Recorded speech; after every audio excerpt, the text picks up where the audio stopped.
สบายดีพี่น้องสบายดีก็ตอนกลางคืนเนาะนี่ก็มาลงมาหวยฝนตกแห้งเติมเนาะจะนำหวยน้อยมากพี่อ๋อยบอกว่าปลาร้ายเราอะลงมาเอาหน่อยมันยามเอาหน่อยเด้อเราจะสิลายทำได้แหละไปเบิกน้ำกันแล้วจะเสียงกับมิสไซมอยเขาใส่เพิ่นนอนหลับแล้วเพิ่นเมื่อยก็เลยลงมายามอู้เขียดหมูใหญ่อ๋อตัวใหญ่ที่เขียดจะเขียดไปปิ้งนะพี่น้อยเขียดหมูเขียดหรือกบกบน้อยบ่เอาบอกปลากำลังลงเราโอ้จังสัตว์เนี่ยเพราะว่าปลากำลังลงเลยมาไปเลยจังได้นะลงลื่นอะไรอ๋อเดี๋ยวลงเลยน้อยลงเลยนี่เขาประคอแล้วอ๋อจ้ะโอ้ประคอมายังกระลายโตแต่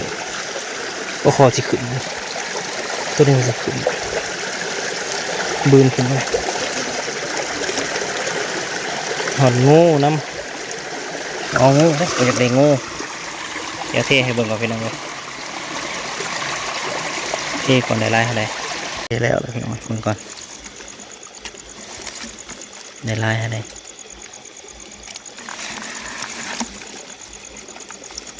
นี่ก็ขอไปยังไงเลยก็ขอกันลายโตเติมโอ้ก็ขอลายโตอยู่เด้อพี่น้องต้องมานอนเลยคันบ่มายามคุณมายามเอาเด้อพี่น้องสลัดเนาก็เลยลงมาโอ้ลายเด้อพวกเขาน้อยเนาะตะเข่งไปยังกันได้ลายเติมกำลังลงเนาะมือถือว่าเป็นมือที่ล่างเลยแหละบนเรือเลยล่างลงเบิดปลาเข่งปลาดุกก็มีกระปูบ่เอาไปยังกระปูปล่อยมันไปกระปูบ่เอาก็อยากได้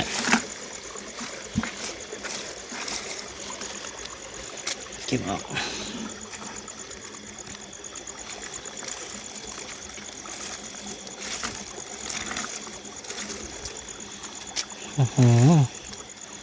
นี่ก็เป็นลายเต๋อพี่น้องโอ้ปลาคอนะโอ้ปลาคอลายเลยปลาคอปลาเค็งยังก็ได้ปิดฤดูกาลเนาะถือว่ามานเติบตอนพอยังแล้วกี้เราสิมางลงหัวใหญ่เลยก็เลยบอกว่าอย่าเผามากยันพายุมากพอได้กินหนูจ้ะแล้วมันมาอีลี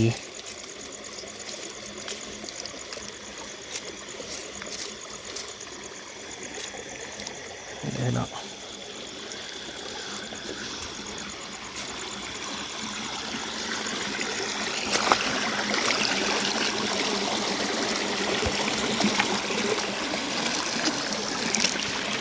ลานมาทอลายอยู่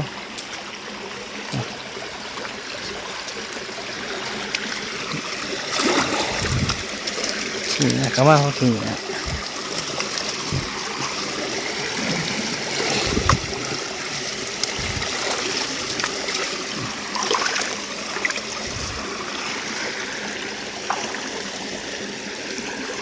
เป็นเด็กอาชีพบริมายามเนี่ยไม่เงินเศร้าคือถ้าเราตื่นไว้ก็ให้เรามายามถ้าเราตื่นซ่าก็ให้แม่ทันว่าน้อยมายามเมื่อก่อนพี่น้อยที่ว่ามานอยู่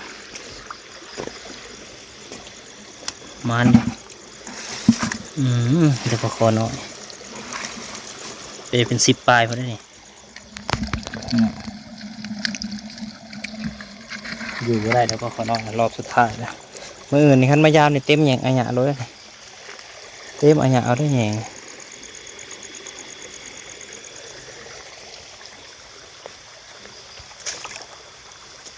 กูมีไฟอยู่แถวนี้หน้าถมไกลๆก็จะกระเหลี่ยวเขาเลย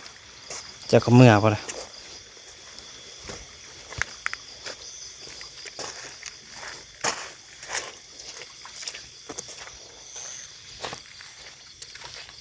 ย่อยแล้วก็เมื่อนอนแหละทำเอาไว้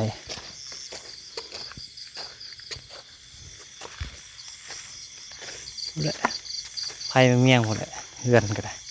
เลื่อนเขาก็จะไผ่เมี่ยงหมดแหละนี่นะก่อนพี่น้องเลยมันเลือกอยู่เทียงหน้าหมดแล้วมาเบิ่งน้ำกันว่าจะได้จักโตมอดเลื่อนแล้วพี่น้องเลย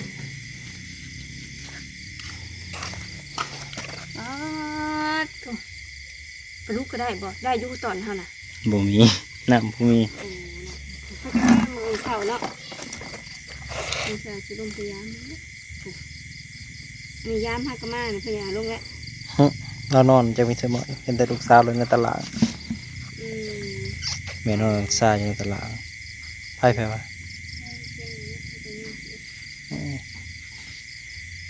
ก็ขอสิเจ้า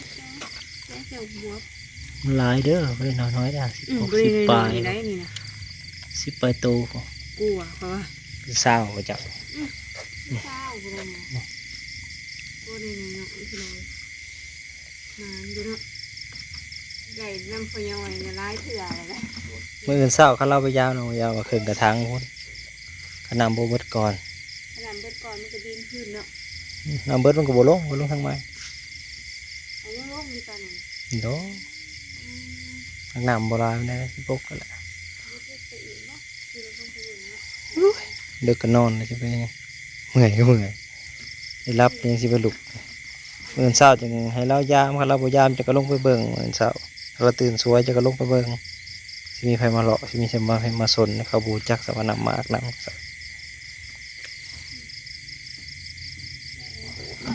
ได้กินน้องเลยปล่อยทั้ง กุ้งกับโอ้ยทำบ่เลือดดอกเมื่อยได้จากโตเนาะมือน้องกันเป็นอะไรจากโตตัวแรกผมมีตัวใหญ่เลยแต่ตัวน้อยๆ1 โต 2 โตโอ้ย3 โต 4 โตโอ้จับเนี่ย4 โต 5 โตก็หลายเติบเนาะเป็น10เลยเนาะ6 7 8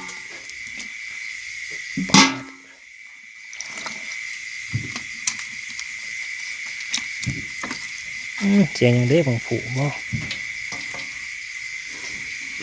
ก็ฉลองยังได้มันเกิดไฟได้ตึมๆเนี่ย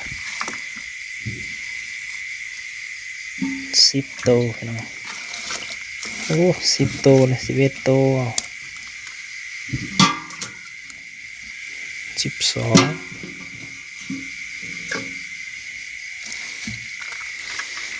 เป็นสาวหัวปลาคอนะตัวนี้ใหญ่กว่าหมูเนาะ13 โต4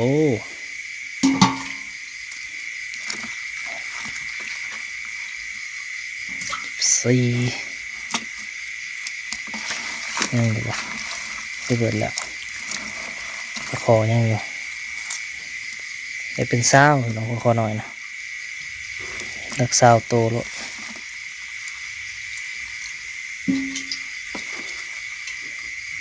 16 สาวปลายหน่อยตัวหน่อยก็เอาไว้แกงใส่มะบวบยามบ่มีแนวกินเนาะเอาปลาเค็งก่อนโอ้ปลาเค็งกระปิ่งค่ะเลย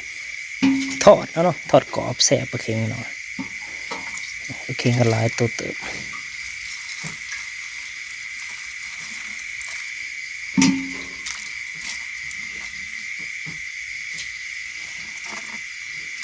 ปลาคอได้สาวปลายหน่อยเจ้ามาผูกก็จุดร้ายเถอะ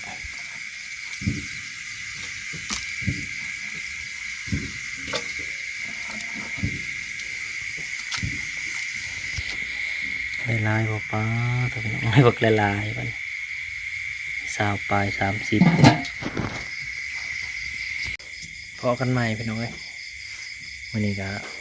พยายามแยงพยายามอ้อยมาแล้ว สิมาอาบน้ำมานอนนะมันเพลียอะไรแบกเขาเนาะแบกเขาขึ้นเหล่ายังบ่แล้วอยู่มืออื่นต่อไปหน่อยขอบคุณทุกๆกำลังใจทุกๆคอมเมนต์เด้อสบายดี